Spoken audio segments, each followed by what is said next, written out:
When we drew on the board with T-squares and triangles, we would often draw light lines that were easily erased, and we called them construction lines or projection lines. Now, AutoCAD has an object type that will help you do this. Now, you can always use a regular line, but there are tools that are meant to be used in this way. And a lot of the times, if not the majority of the times, the line command will do exactly what you want it to do or need it to do in this case. But I want to talk about these lines. The commands are called construction lines and rays. Now, they both work almost exactly the same way. Essentially, AutoCAD is drawing a line with a length that's equal to infinity. That means it extends forever, essentially. Construction lines extend in both directions to infinity. An array has a starting point and extends to infinity from there. Both are found in the Home tab. So if you go to the Home tab on your ribbon, go to Draw, you can find them right here. This is the construction line command. This is the ray command.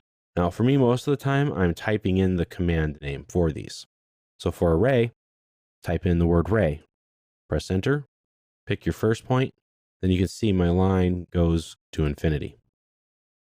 And once you start, it holds that first point, and you can just keep drawing as many of these as you want. Press enter or escape or right click to finish. So if I zoom out and zoom out and zoom out like I'm doing, you can see these lines go on forever. Neither of these drawing objects affect your drawing area extents, and both can be drawn in three-dimensional space. And they can be a great tool for projecting lines when you're trying to create 3D models. I'm going to erase them. I'm going to show you the construction line. Now, to start that command, you just type in XL or X line. Click your first point. Then as you can see, it works just the same way as the ray command, only the line goes on forever in both directions. And I can keep drawing these lines. Now let's say I have other objects and I want to use the trim command. I can select my rectangle to trim, and I can just trim these just as you would any other line.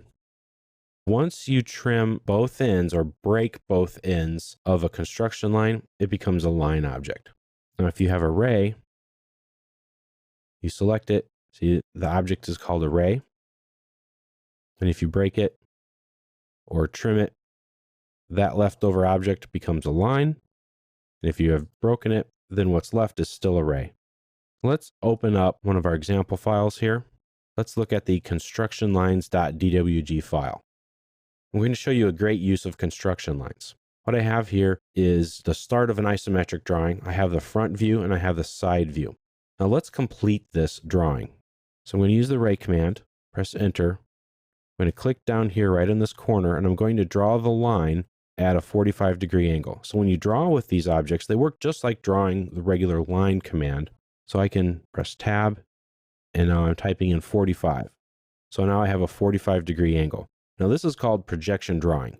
And whenever I make a projection view or I project my view, I draw a 45-degree line right here from the corner, and I can extend these lines up, and then where they hit this line, I can go to the opposite direction to help me create my view.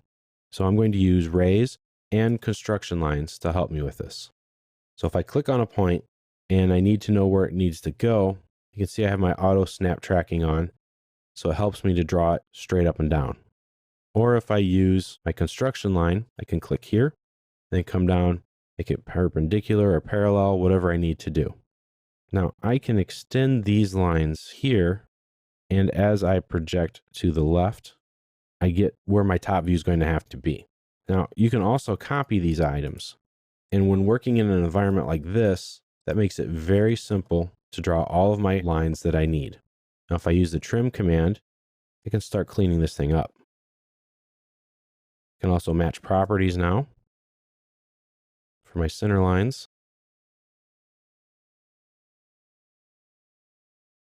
And I can start trimming up this side as well. Let's use my match properties again. Get everything on the right layer.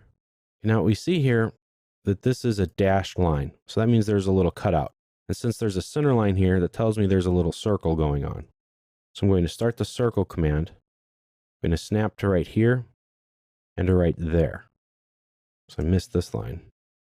So we see here in our top view, we have the edges of our objects here and here. We got those from using the construction lines and rays, projecting it up to the top. So this is our top view. This is our front view, and this is our side view. So our side view is nearly complete. Actually, let's break it down to there. I just need to get the little slot for this circle, even though it's not really a circle. What I'm going to do here is start the ray command, and I'm going to draw it clicking here with my O snaps, and this is where it's going to go. So I'm going to erase this line. I don't need it anymore. I'm going to use the trim command because I can trim to these two lines. So I'm going to trim my circle. I'm going to trim that box right there. Now I can also trim these lines here. If I use this as my trimming edge, I can trim those. Makes it a little bit easier. And if I turn on F8, turn on my ortho command, it makes sure that I draw these rays or construction lines, whatever the case they are, in a straight line. Now I'm going to trim again.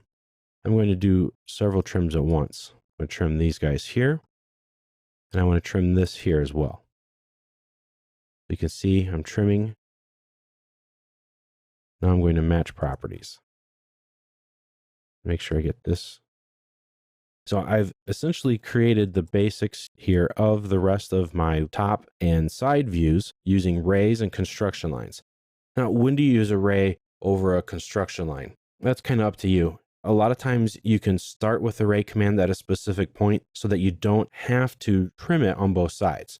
Sometimes you don't know where you need to trim it at on either side though. So when you have that circumstance, use a construction line. Most of the time though, either one's going to serve your purpose. But as you can see here, I didn't have to measure. I used basic drafting techniques with AutoCAD tools to create my other views of my object here.